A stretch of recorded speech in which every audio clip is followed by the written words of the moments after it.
For 8 months, I worked 3 jobs to pay rent in the house I'd given my son. Then my daughter-in-law called me a useless old woman after I broke a plate, and my son just watched.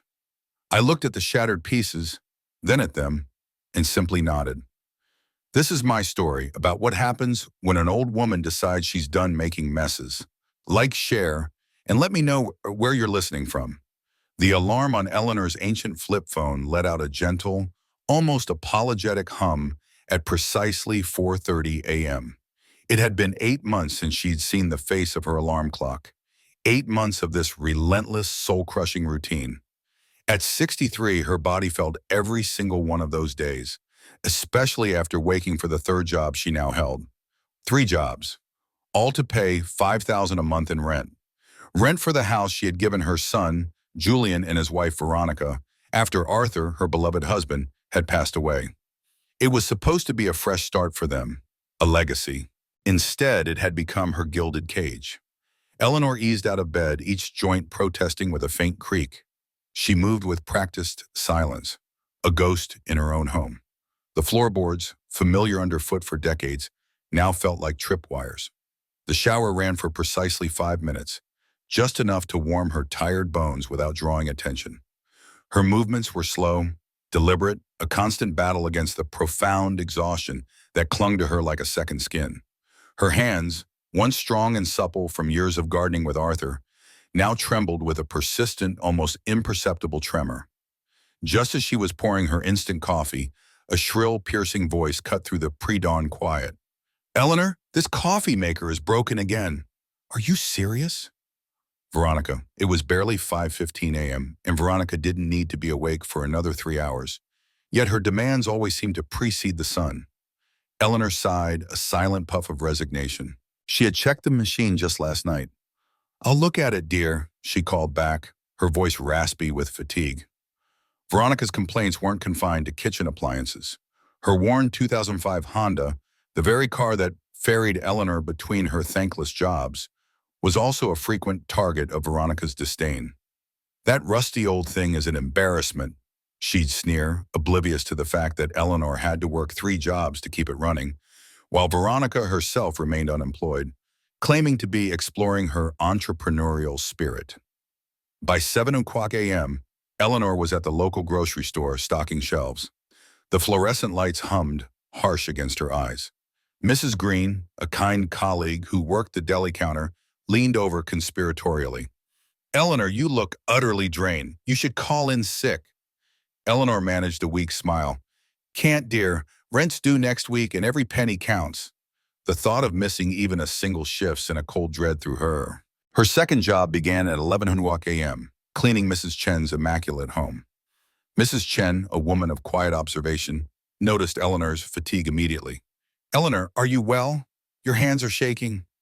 As if on kipayaho, while dusting a particularly delicate shelf, Eleanor's hand gave way, and a small potted orchid tumbled to the floor, its ceramic pot shattering into jagged pieces. A wave of shame washed over her. "Oh, Mrs. Chen, I'm so terribly sorry," she stammered, bending to gather the shards, her fingers fumbling. The aroma of her third job, the diner, usually a comforting smell of fried onions and coffee, now felt like a suffocating blanket. But first, home. She pulled her Honda into the driveway at 4:30 p.m., the battered car groaning in protest. As she pushed open the kitchen door, a brightly colored receipt fluttered from the counter to the floor. She picked it up. "Gino's Italian Bistro," it read. 120s for takeout. Her stomach clenched.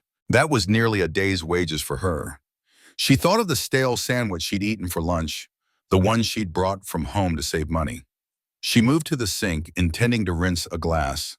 Her fingers, stiff with exhaustion, betrayed her. The ceramic plate she was holding slipped, clattering against the granite countertop, then falling to the tiled floor with a sickening crack. It lay there, a shattered disc, its floral patterns splintered beyond recognition. Her breath hitched. It was from the good set, the one Arthur had bought for their 25th anniversary. A door creaked open upstairs, followed by heavy footsteps. Julian appeared, his hair disheveled from an afternoon nap, rubbing sleep from his eyes. His gaze landed on the broken plate, his expression instantly morphing from sleepy confusion to exasperation. "Mom, not again! That was part of the good set," he groaned, as if she had deliberately destroyed it.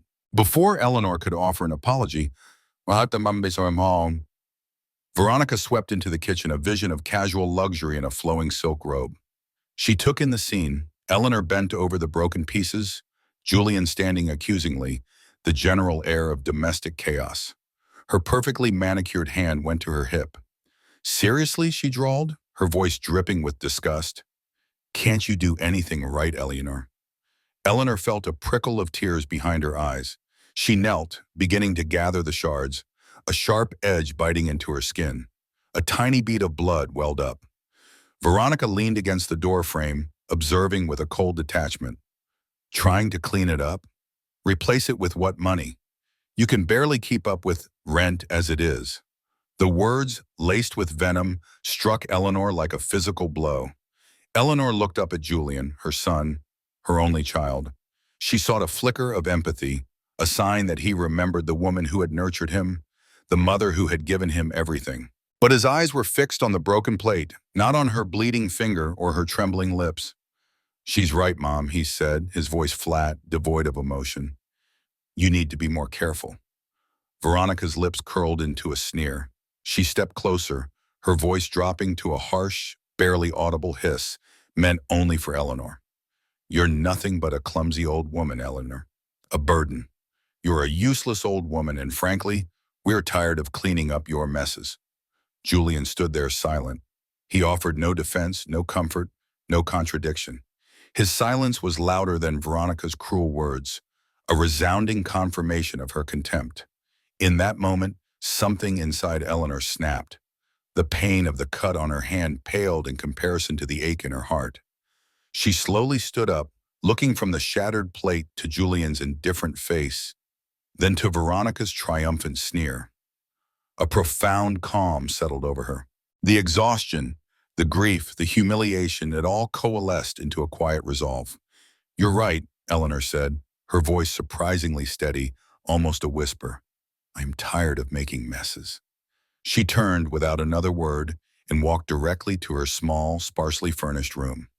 The old suitcase tucked under her bed was retrieved. It was time to pack. The stale scent of frying oil clung to Eleanor's clothes as she finally punched out at 11:30 p.m. Her feet ached, a deep, bone-weary throb that seemed to echo the emptiness in her spirit. The short drive home was a blur of streetlights and fatigue, but beneath it all, a quiet determination hummed. She pulled her worn Honda into the darkened driveway, the engine sputtering its protest, and slipped silently into the house.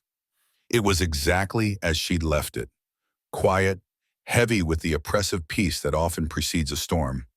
She didn't turn on a single light, navigating by memory through the familiar layout. Her hands moved with a purpose she hadn't felt in months, gathering the few belongings that truly mattered.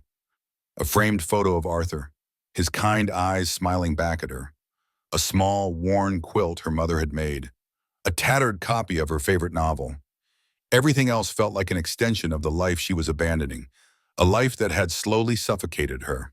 She moved her savings, bundled in various envelopes, from their hiding spot in an old shoebox. Her meager possessions filled 2 small duffel bags and a satchel. It wasn't much for a woman of 63, but it was all hers.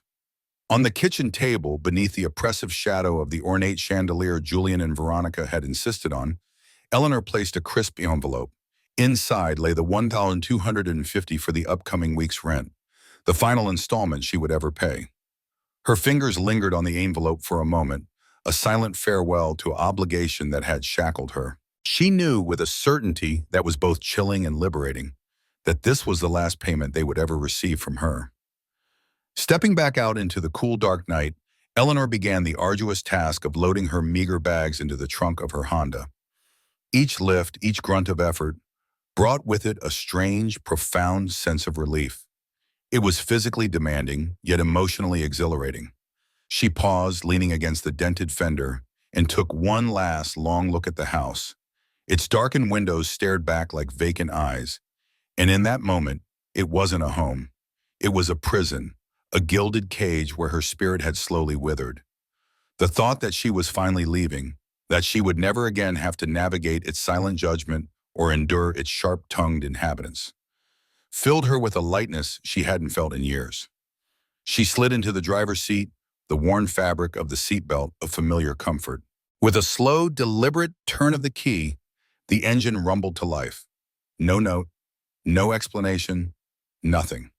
She simply put the car in reverse, backed out of the driveway, and drove away, leaving behind a life that had systematically stripped her of her dignity, a life that was slowly, inexorably, killing her. The road ahead was dark, unknown, but for the first time in a very long time, Eleanor felt a flicker of hope. The neon glow of the vacancy sign at the cheapest motel she could find was a beacon in the pre-dawn gloom. Room 17. It smelled faintly of industrial cleaner and stale cigarette smoke, but to Eleanor it was a sanctuary. The rough sheets, the thin pillows, none of it mattered. This small, impersonal space, paid for with her own hard-earned money, felt like the purest form of freedom. She lay on the bed, staring at the textured ceiling, her mind buzzing. At 2 a.m., an hour when the world felt suspended between night and day, she fumbled for her phone. Bethany, the kind waitress from the diner, had scribbled a number on a napkin that afternoon, whispering, "It's for a decent one-bedroom. Ask for Frank. He's a good sort." Eleanor took a deep breath and dialed. The phone rang twice before a gruff, sleepy voice answered. "Yeah? Hello, is this Frank? Bethany gave me your number. My name is Eleanor." A pause. "Bethany, huh? You calling at this hour? You running from something?" Eleanor hesitated, a wave of weariness washing over her, but then a surge of defiant honesty. "Not something. No, someone, my family." The words, raw and unvarnished, hung in the air. Another pause. This one different. Less suspicion, more understanding. "All right, Eleanor. Happens more often than you'd think. I got a place, small, one bedroom. Available. 1,000 cash for the first month and deposit. Can you meet me at 4-12 Maple Street at 8 a.m.? Cash only." Eleanor's heart leaped. Yes, I can be there." "Good. See you then." The line clicked dead. Eleanor didn't sleep a wink for the rest of the night. Instead, she lay awake, a strange mix of apprehension and giddy excitement bubbling within her. Her mind raced with possibilities, with the simple, profound joy of imagining her own space. The cruel words Veronica had spat, "useless old woman," now felt distant, like an echo from someone else's problem, someone else's life. By 7:30 a.m., fortified by a weak motel coffee, Eleanor was parked down the street from 412 Maple. Promptly at 8 a.m., a sturdy man with kind, weathered eyes and a no-nonsense demeanor pulled up in an old pickup truck. Frank Gutierrez. He approached her car, gave her a long, appraising look. "Eleanor," he stated, not a question, "you look like someone who's been through it." He didn't wait for a reply, simply gestured towards the building. It was an older brick structure, but well-maintained, with a small, neat garden out front. He led her up a flight of stairs to a door marked Epton 3. Inside, the apartment was small but bright. Large windows overlooked a leafy street, flooding the living room with natural light. The walls were freshly painted, the floors clean. There was a tiny kitchenette, a compact bathroom, and a bedroom just big enough for a twin bed and a dresser. It was modest, simple, and utterly, wonderfully her own. "It's perfect," Eleanor breathed, a lump forming in her throat. The word felt inadequate, but it was all she could manage. Frank nodded, a small smile touching his lips. "It's not fancy, but it's quiet. My rules are simple. Privacy, rent on time always, and you take care of the place. You do that, we'll get along just fine." Eleanor pulled out the envelopes of cash. $1,000. She counted it out meticulously. Frank produced a simple one-page lease agreement. Her hand trembled slightly as she signed her name. Eleanor Vance, marking the beginning of her new chapter. By noon, Eleanor had made her first independent trip to the local grocery store. No longer constrained by Veronica's demands for specific, expensive brands, or Julian's unannounced takeout cravings, she found a quiet joy in selecting fresh produce, simple pantry staples, and a carton of her favorite vanilla ice cream. a treat she hadn't allowed herself in years. The act of choosing, of simply buying what she wanted, was deeply liberating. Her old phone, tucked into her purse, began to vibrate. Julian. His name flashed angrily on the screen, followed almost immediately by another call from an unfamiliar number. Then another, and another. Dozens of calls. Veronica probably, calling from Julian's phone, then her own, then probably even her friends' numbers. A tight knot formed in Eleanor's stomach, but it was quickly superseded by a quiet resolve. She reached into her purse and with a decisive flick, turned off the volume. Later that evening, after eating a simple, peaceful dinner in her new apartment, Eleanor checked her voicemails. Julian's voice, strained and laced with a manufactured concern, spoke first. "Mom, where are you? We're worried sick. Call us back." Then Veronica's, dripping with barely suppressed fury beneath a thin veneer of worry. "Eleanor, this isn't funny. You just left? Without a word? Do you have any idea what you've done?" Eleanor listened, her expression unreadable. She heard the panic, the anger, the thinly veiled accusations. But more than that, she heard the unspoken truth. They weren't worried about her. They were worried about their missing meal ticket. With a quiet click, she deleted them all, one by one. The sun, bright and promising, streamed through the large windows of Eleanor's new apartment the next morning. For the first time in what felt like an eternity, she woke without the jarring urgency of an alarm, without the creeping dread of another day beholden to others. There was a lightness in her chest, a freedom she hadn't realized had been so completely absent. Her first order of business, after a simple breakfast of toast and coffee brewed in her own tiny pot, was to shed the last vestiges of her old life's burdens. She picked up the phone, her fingers no longer trembling with exhaustion, but with a quiet resolve, a polite, firm call to the grocery store manager. "I regret to inform you I won't be returning. Thank you for the opportunity." A similar call to the diner, a brief professional farewell. 2 jobs? Gone. 2 oppressive weights lifted. She kept only the house cleaning business. Mrs. Chen, with her quiet kindness, in the flexible hours suited her new need for autonomy. It paid enough to cover her modest expenses, and for the first time Eleanor realized she wasn't working to survive, but to live. Around noon, a gentle rap on her door startled her. Frank. She opened it to find him standing there, a thoughtful expression on his rugged face. "Eleanor, mind if I come in for a minute?" he asked, his gaze sweeping the quiet street before stepping inside. He didn't waste time with pleasantries. "Heard some chatter downstairs. A man fits your son's description, asking around about new tenants. Said he was looking for his mother. Julian, was it?" Eleanor's heart gave a sudden thump, but the fear was quickly replaced by a weary sigh. She had expected this. "Yes, Julian. My son." Frank nodded, his eyes sympathetic. "Thought so. Didn't tell him nothing, of course. My tenant's privacy is my business." He paused, looking at her with an understanding that went beyond mere landlord-tenant relations. "Look, Eleanor, I know a thing or two about family trouble. My own kids, when my wife passed, they tried to put me in a home. Said it was for my own good, but really they just wanted to sell the house." A dry, humorless chuckle escaped him. "Sometimes family ain't who you're related to, Eleanor.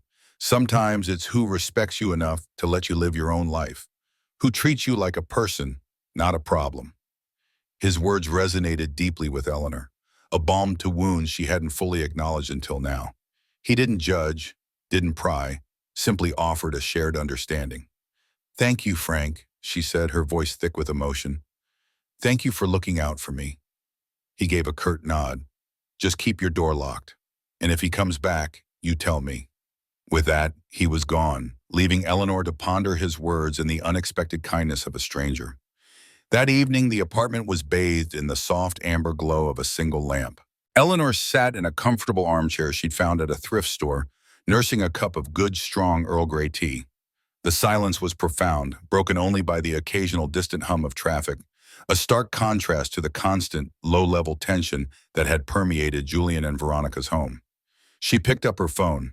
The screen glowed, displaying a notification. 43 missed calls. A faint smile touched her lips. It was fewer than the day before. The deluge was slowing. They were finally beginning to understand. A strange calm settled over her, deep and pervasive. It wasn't the fleeting calm of exhaustion, but the steady peace of true autonomy. For the first time in what felt like decades, she was truly in control of her life. No longer was she the unwilling financier of Julian and Veronica's lavish lifestyle. No longer was she a pawn in their self-serving game. The invisible threads that had bound her to their whims had been severed. The decision,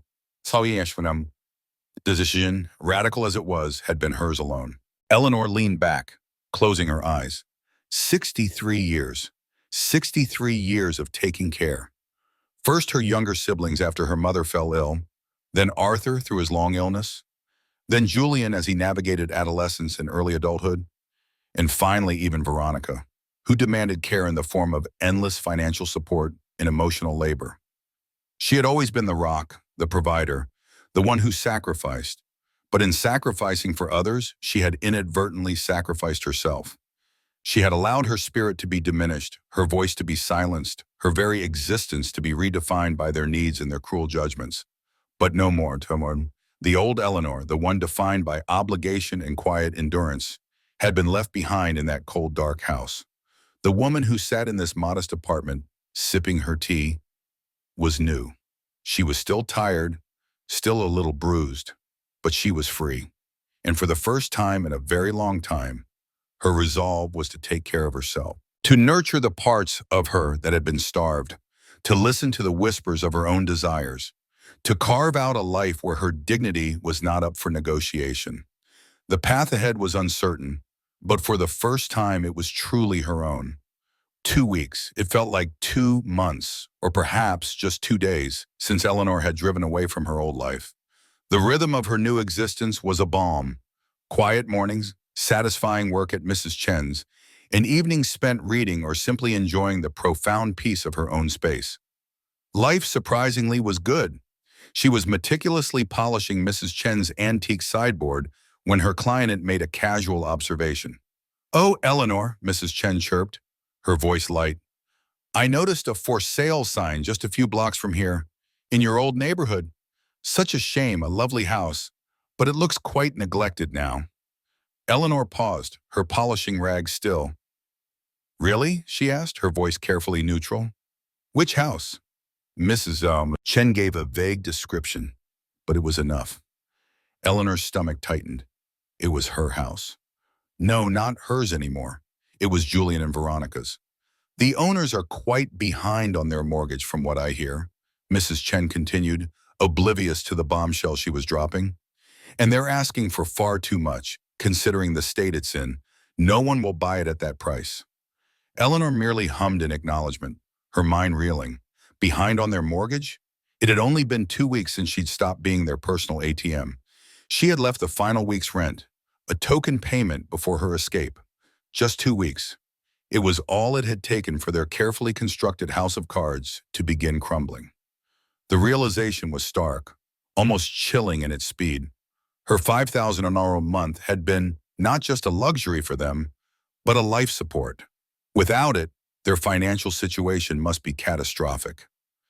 That evening, a strange compulsion drew Eleanor back to her old neighborhood. She drove her Honda slowly down the familiar streets, her heart a drumbeat against her ribs. And there it was, a crooked for sale sign, haphazardly hammered into the overgrown lawn. Weeds choked the flower beds she had meticulously tended for decades. Newspapers, yellowed and bloated with dew, lay scattered on the porch, a testament to neglect. The house, once a beacon of warmth and familial pride, now looked abandoned, forlorn. A shiver, not of sadness but of something akin to vindication, ran down her spine. Her phone, usually quiet these days, showing only 3 or 4 missed calls, suddenly buzzed. It was Carol, her old neighbor, her name flashing across the screen. Eleanor hesitated. Old habits. But a part of her, a newly emboldened part, was curious. Against her better judgment, she answered. "Eleanor? Oh, thank goodness you answered. I've been so worried. Julian has been absolutely frantic. He looks terrible, haggard even. He's been asking everyone if they've seen you." Carol's voice, usually a cheerful chatter, was laced with genuine concern. Eleanor felt a mild curiosity, but no urge, no sudden desire to rush back into the fray. The woman Carol described sounded like a stranger, not someone she felt responsible for. "He's been frantic, has he?" Eleanor asked, her voice steady. And what exactly has Julian been telling people, Carol? There was a slight pause on the other end, a moment of hesitation. Well, Carol began, her voice dropping conspiratorially, he said you've been acting strange lately, a bit mentally unstable, he said, disappearing without a word, out of the blue. Said he and Veronica were just so worried, had no idea what to do. Eleanor felt a cold wave of incredulity wash over her, followed by a surge of pure, unadulterated anger. Mentally unstable? The audacity to twist her escape, her reclaiming of sanity, into a narrative of her own failing mind. She took a deep breath, reining in her emotions. Did Julian happen to mention, Carol, Eleanor asked, her voice sharper now, that I was paying him and Veronica $5,000 a month in rent? Did he mention I was working 3 jobs at 63 years old to do it? In my old house, the one I gave him? Carol gasped. Eleanor, Dela, I had no idea. 5,000? 3 jobs? Oh my goodness. Her voice was filled with genuine shock, the cheerful veneer entirely gone. No, I imagine he didn't, Eleanor replied, a bitter edge to her tone, because that version of the story doesn't make Julian look like the concerned, loving son. That version makes him look like a leech. She didn't wait for Carol's response, simply murmured a quick goodbye and ended the call. After hanging up, a strange sensation washed over Eleanor. Not sadness, not anger, but a genuine, almost perverse amusement. Julian scrambling to preserve his image, to control the narrative, now that his carefully constructed world was collapsing around him. The irony was almost comical. Days later, another unexpected piece of information surfaced. Eleanor was at Mrs. Chen's again, finishing up her cleaning, when Mrs. Chen's daughter, Lily, dropped by. Lily worked at the main branch of the bank where Julian had his mortgage. As Lily chatted with her mother, Eleanor overheard snippets of conversation. Casual office gossip. Oh, Mom, you wouldn't believe it. This awful man, Julian Vance, came in today, practically begging for a mortgage payment extension. Said he was having family emergencies. His wife, Veronica, was with him, crying big, fake tears about how stressed they were. Eleanor froze, her hand stilling on the counter. Julian Vance? She asked, her voice feigning casual interest. Lily nodded, her eyes wide. Yes, he looked absolutely desperate. Apparently he's missed 2 payments, and his wife was going on and on about how difficult things were, how they couldn't reach his mother. Family emergency, she kept saying, like that's going to make the bank care. Lily rolled her eyes. Eleanor's mind began to calculate. 2 missed payments, and Veronica's family emergency was a thinly veiled reference to her, Eleanor, the disappeared meal ticket. She knew the original mortgage on the house. With interest rates and property taxes, it must have been over $4,000 a month, almost exactly what they had been charging her for rent. The realization was sickening. They hadn't just been exploiting her, they had been using her to cover their entire mortgage payment, living off her labor and her generosity while she struggled to keep her head above water. The amusement she'd felt earlier solidified into something harder, colder. The house of cards wasn't just crumbling, it was disintegrating. If you're finding Eleanor's journey of self-discovery and standing up for herself as gripping as I am, please keep watching and don't forget to like, share, and subscribe to hear how she tackles the next challenge. A week after the disheartening drive past her old home, Eleanor found herself navigating the bustling aisles of the local grocery store, a peaceful ritual she now cherished. As she waited in the checkout line, her cart filled with simple, wholesome groceries, she felt a sudden, unsettling prickle on the back of her neck. She looked up, and her eyes met Veronica's. Veronica, usually meticulously groomed, with every hair in place and a designer handbag slung over her arm, looked remarkably different. Her usually perfectly styled blonde hair was disheveled, her makeup smudged, and her expensive clothes looked crumpled. A wave of something akin to satisfaction, quickly suppressed, washed over Eleanor. Veronica's eyes, wide with a mixture of shock and recognition, instantly honed in on Eleanor. With a sudden burst of energy, she abandoned her own cart and rushed towards her, a fixed, overly bright smile plastered across her face. Della, sweetie! Oh my goodness, it's you! We've been so worried about you, Veronica exclaimed, her voice shrill, attempting a hug that Eleanor deftly sidestepped. The saccharine tone did not fool Eleanor for a second. Eleanor merely arched an eyebrow, her gaze unwavering. Worried, were you? She asked, her voice calm but loaded with an icy edge.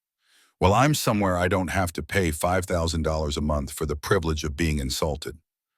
Veronica's fake smile faltered, her face flushing an angry red. The carefully constructed facade began to crack. Now, Della, that's not fair. You know we've been under a lot of stress. I was just upset that day. And Julian, he's just beside himself with worry. We just want you to come home. She wrung her hands, a gesture Eleanor had never seen from the usually composed Veronica. Worried, Eleanor repeated, her voice cutting through Veronica's rambling apology. Is that before or after you put the house up for sale, Veronica? The question hung in the air, a punch to Veronica's already reeling composure. The last vestiges of her act crumbled entirely. Her eyes, usually so calculating, now held a cold, desperate glint. You can't just abandon your family over one little argument, Eleanor, she hissed, her voice barely a whisper, thick with barely suppressed fury. Julian is your son. You have responsibilities. She used Julian's full name as if to emphasize the weight of Eleanor's duty. Eleanor met her gaze, her own eyes clear and resolute. You're right, she said, her voice even and steady. I do have responsibilities. To myself. With that, she turned back to the checkout clerk, paid for her groceries, collected her bags, and walked away, leaving a stunned and fuming Veronica standing alone in the middle of the aisle. In her car, pulling out of the parking lot, Eleanor felt a profound surge of pride. It wasn't triumph, not exactly, but a deep, quiet satisfaction. She had stood her ground. She hadn't yelled or screamed or cowered. She had simply spoken her truth, acknowledged her own worth, and walked away. The years of suppressing her voice, of biting her tongue, felt like a distant memory. That night, the quiet of her apartment was shattered by the incessant buzzing of her phone.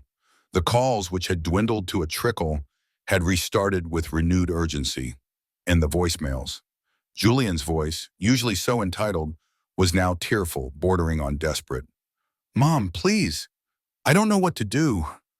Everything's falling apart. I can't lose the house. Please, just come home. We can talk. We can fix this. Then Veronica's, no longer attempting concern, but sharp, accusatory and pleading by turns. Eleanor, this is ridiculous. You're making a spectacle. You have to come back. Think of Julian. Eleanor felt a momentary tug, a flicker of that deep-seated maternal instinct that had defined her for so long. But then she remembered. The expensive takeout receipts, the shattered plate, the casual cruelty, the dismissive insults, her own bone-deep exhaustion. She remembered Veronica's sneering face, Julian's silent complicity. The tug quickly dissipated, replaced by a cold clarity. She deleted the messages one by one, without a moment's hesitation. 2 days later, Frank knocked on her door, his expression grim. Eleanor, well, he began. I had some visitors today. Your son, Julian, and a woman crying hysterically, claimed to be his wife. He paused, his eyes narrowing slightly. They were threatening to call the police, said you were having some kind of breakdown, that you were mentally unstable and had wandered off. Tried to make out like I was hiding you. Eleanor listened, her jaw tightening. It was worse than she thought. They weren't just trying to shame her into returning. They were attempting to portray her as mentally incompetent, to forcibly remove her from her new life. They're trying to make me sound crazy, she stated, her voice flat, so they can force me to come back. Frank nodded, his expression softening slightly with empathy. Seen it before, Eleanor. Family members who don't like it when someone stops enabling their bad behavior. They'll try anything to get their cash cows back. They want you back under their thumb, where they can control you and your money. He shook his head. Don't you worry about them. I told them they had no legal standing, that you're a tenant here, and I don't give out personal information. Told them to go through legal channels if they had a genuine concern, which they clearly don't. The threat of being declared mentally unfit, of losing her precious autonomy, solidified Eleanor's resolve. She would not let them do that. She would fight back, not with anger or histrionics, but with clarity and documentation. That night, Eleanor sat down at her small kitchen table. She pulled out a pen and paper. She decided to write letters to Carol, to Mrs. Chen, to her few other remaining acquaintances in the old neighborhood. She would calmly, clearly, and unequivocally state her situation, her new address, and her phone number. She would document her mental competence and autonomy, leaving no room for their manipulative narratives. She would ensure that her voice, now finally found, would be heard. The aroma of freshly brewed coffee, a luxury Eleanor now allowed herself twice a week, filled the air of the cozy local cafe. She sat by the window, sipping her latte, enjoying the quiet hum of conversation and the gentle warmth of the afternoon sun. Lost in thought, she almost didn't notice the woman approaching her table until a soft voice broke through her reverie. "Eleanor, is that really you?" Eleanor looked up, squinting slightly. A woman with intelligent, kind eyes and a cascade of dark curls stood before her. She looked vaguely familiar, a ghost from a past life. "I'm sorry," Eleanor began. "Have we met?" The woman smiled. "I'm Claire, Claire Evans. I used to date Julian in college, a long time ago." Recognition dawned on Eleanor. Claire, Julian's serious girlfriend, the one he'd been with for almost 3 years. Eleanor remembered her as bright, ambitious, and genuinely sweet. "Claire, of course. My goodness, you look wonderful." Claire sat down uninvited, her expression a mix of concern and determination. "I heard what Julian's been saying," she began, her voice dropping slightly, "about you having mental health issues and just disappearing. I just couldn't believe it. I remember you, Eleanor. You were always so sharp, so together, always taking care of everyone." Eleanor felt a fresh wave of appreciation for Claire's candor. "Thank you, Claire," she said genuinely. "It's good to hear a sane voice." Claire nodded, then leaned in, her voice hushed. "Honestly, when I heard it, it just sounded like Julian all over again. He has a way of twisting things, doesn't he? Making himself out to be the victim." She paused, taking a breath. "Eleanor, I need to tell you something about Julian." Eleanor braced herself. "Go on." He was always very good at manipulating people," Claire continued, a faint trace of pain in her eyes. "He convinced me to take out student loans for his expenses, not just tuition.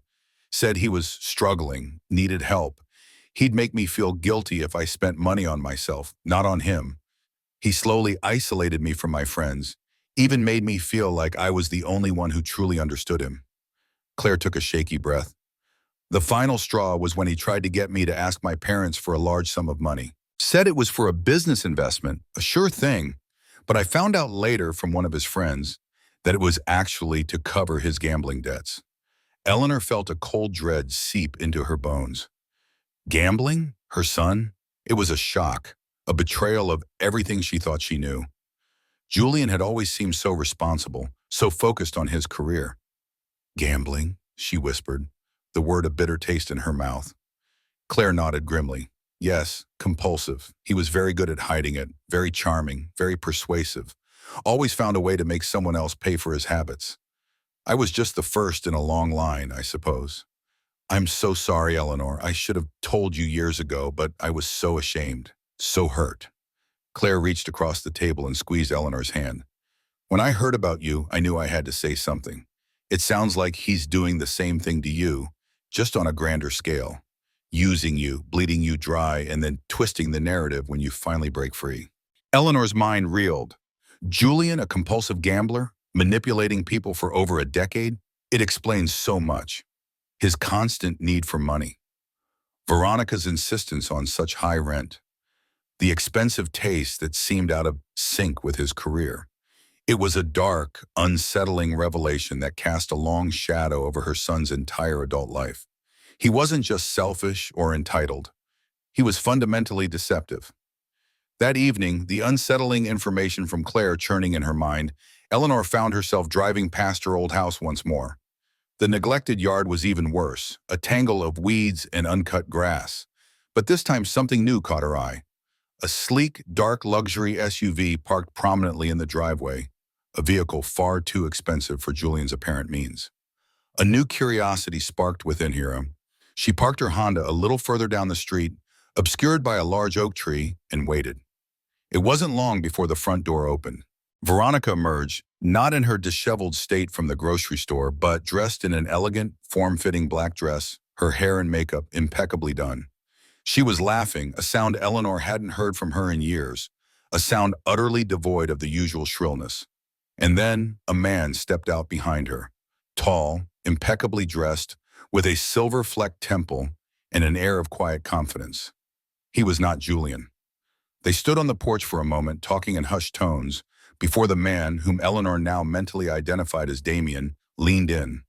Veronica's arms wrapped around his neck, and they shared a long, passionate kiss, a kiss of undeniable intimacy.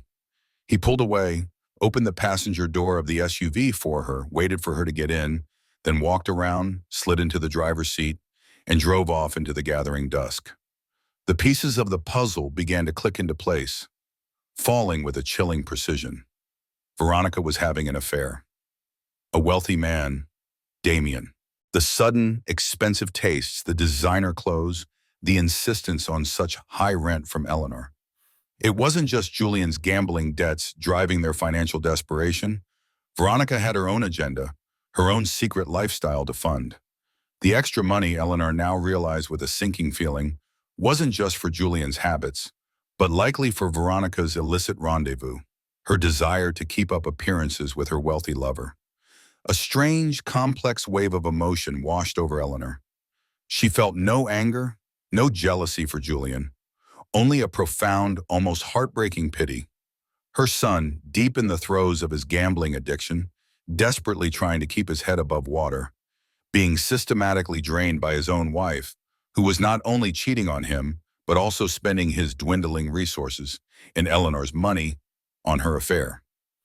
He was too blind, too caught up in his own web of problems, to see the deeper betrayals unfolding right under his nose.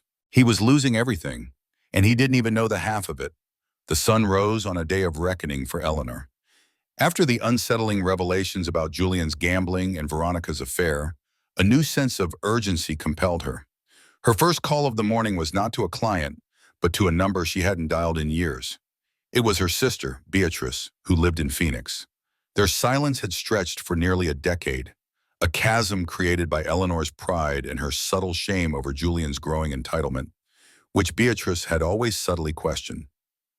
The phone rang several times, each ring a thud in Eleanor's chest, before Beatrice's voice, older and slightly wary, answered. "Eleanor, is that really you?" "It's me, B. I need to ask you something. I need you to be completely honest with me. No holding back." Eleanor's voice was strained but resolute. There was a long pause on the other end, a sigh that seemed to carry years of unspoken thoughts. "All right, Eleanor, what is it?" Beatrice finally asked, her tone softening with a hint of concern. "About Julian," Eleanor began. "His behavior over the years, his way of getting what he wants. Did you ever see it?" Another heavy pause. Then Beatrice's voice, quiet and firm. "Yes, Eleanor, I did. I always found Julian to be manipulative, even as a young man. He had a way of making you feel guilty, of twisting things to get what he wanted. He always felt so entitled, especially when it came to money. I saw how he'd wear you down, how he'd make you feel responsible for his choices." A sharp pang of recognition, bitter and undeniable, pierced Eleanor. "Why didn't you say anything?" she asked, the question laced with years of suppressed pain. "I tried a few times early on," Beatrice admitted, her voice tinged with regret. "But you were so proud of him, Eleanor. He was your only child, your whole world after Arthur. You wouldn't hear it. I didn't want to cause a bigger rift, so I just stepped back. It hurt to watch, but I knew you had to see it for yourself. I'm so sorry, Eleanor." Eleanor listened, the pieces of her life slowly, agonizingly, falling into place. It wasn't just Claire. Beatrice, too, and likely others, had seen it all along. Julian's manipulative nature, his insidious entitlement, had been apparent to everyone but her. She had been too close, too invested, too blinded by maternal love and a mother's natural desire to believe the best in her child. The shame that had kept her from Beatrice now dissolved into a raw ache of regret, but also a fierce determination. She would not be fooled again. Later that day, while cleaning Mrs. Green's sprawling house, not Mrs. Chen, but a different Mrs. Green, a new client with an even larger home, the conversation drifted to neighborhood gossip.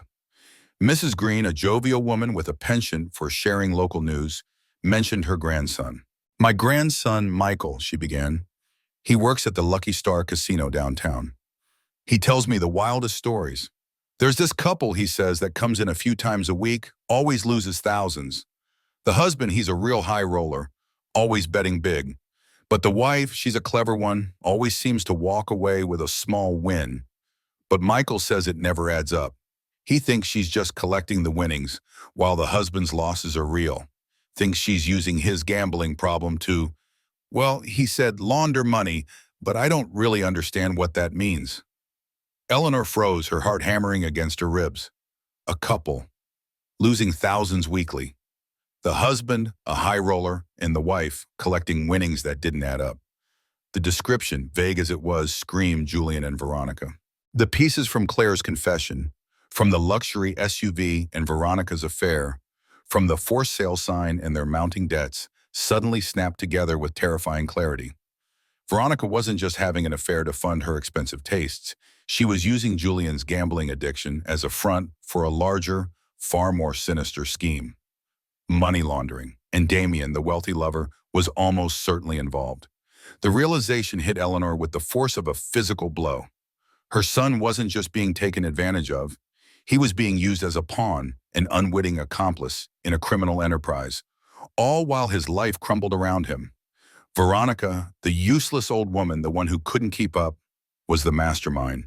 The cold fury that had simmered within Eleanor for weeks now solidified into a terrifying but liberating resolve. She had to expose Veronica. For Julian, despite his failings, and for herself. She pulled out her phone, her fingers steady. The time for quiet observation was over. The time for confrontation had arrived. She dialed Carol, her old neighbor, the one who had relayed Julian's mental breakdown narrative. "Carol, it's Eleanor," she began, her voice calm and firm. "I need you to do something for me. I need you to keep an eye on my old house. If Julian leaves alone, I need you to call me immediately. Don't call Veronica, just call me." Carol, after a moment of stunned silence, finally managed, "Eleanor, what's going on? Is everything all right?" "No, Carol," Eleanor replied, her voice imbued with a newfound authority. "Nothing is all right. Julian is in more trouble than he knows. And it's time he learned the truth about his wife." 3 days, 3 agonizing days of waiting. Then the phone call came. Carol's voice, hushed and urgent. "Eleanor, he just left. Julian. He looked terrible, like he hadn't slept in days. I overheard him on the phone begging someone for a loan extension. He was desperate. He just drove off alone." Eleanor's heart hammered against her ribs, a frantic drumbeat of apprehension and resolve. This was it, the moment she had been preparing for, dreading, and secretly anticipating. She got into her Honda, her hands gripping the steering wheel, a singular purpose driving her. She was going to confront Veronica. She was going to unveil the truth, not just for herself, but to protect Julian from destroying himself further, whether he realized it or not. She pulled up to her old house, the overgrown yard a testament to its abandonment.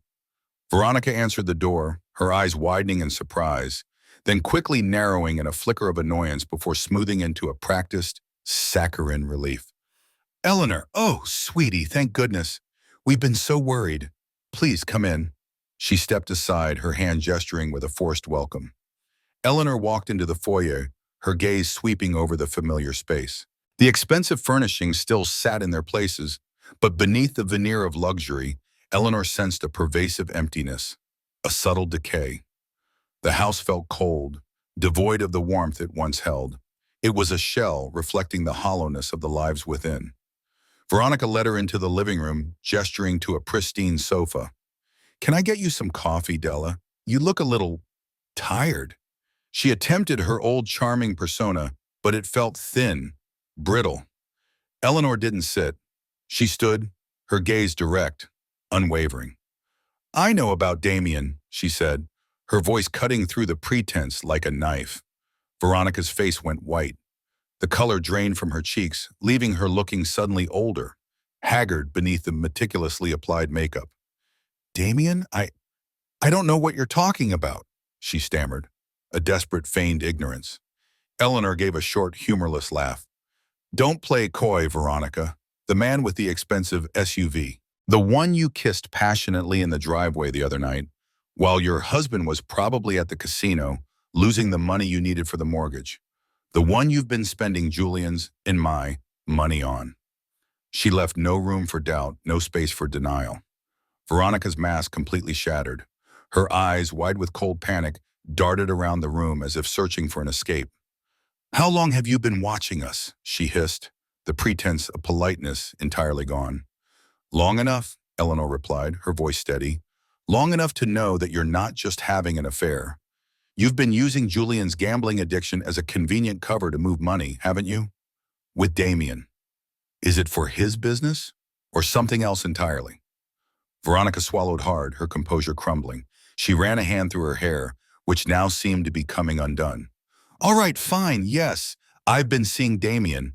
Yes, he's helped me out financially. But do you have any idea how bad it is with Julian?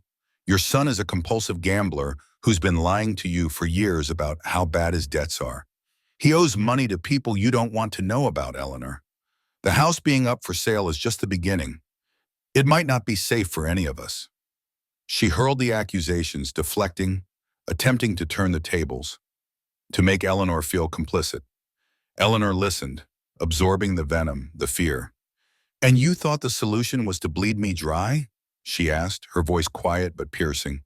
To take every penny I had, working 3 jobs at my age, while you were out playing games with a married man and helping him launder money?